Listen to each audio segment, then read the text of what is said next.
Gibutiag di Pangulong Bongbong Marcos nga hapit na nga mapasakaan og patong-patong nga kaso ang iyang ig-agaw nga si kanhi House Speaker ug Leyte 1st District Representative Martin Romualdez tungod sa anomalya sa flood control project. Ani report. Sa pahayag ni Pangulong Bongbong Marcos atol sa iyang ikalimang State of the Nation address, gibutiag niya nga hapit na nga mapasakaan og patong-patong nga kaso ang iyang ig-agaw nga si kanhi House Speaker ug Leyte 1st District Representative Martin Romualdez.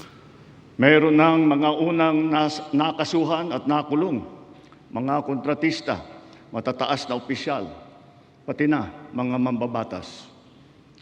At dumating na tayo sa punto na ayon sa Ombudsman ay malapit na ang paghain ng patong-patong na kaso laban sa dating Speaker. Masakit man sa akin ito, ngunit kailangan nating gawin ang tama. Gibarugan sab niya nga dili siya presidente sa iyang pamilya ug higala, apan presidente siya sa tibuok katawhan sa Pilipinas.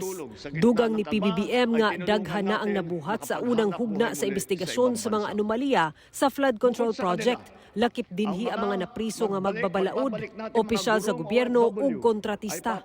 Gipahibalo sab niya nga ang mga nabawi nga kwarta ingon man kaptangan gikan sa mga anomalya sa flood control project gigamit sa mga programa sa gobyerno, samtang ang uban gibutang sa National Treasury. Samtang wala mitambong si Romualdez sa sona ni PBBM, apan girespeto daw niya ang gilaumang pagduso og kaso bato kaniya sa Ombudsman.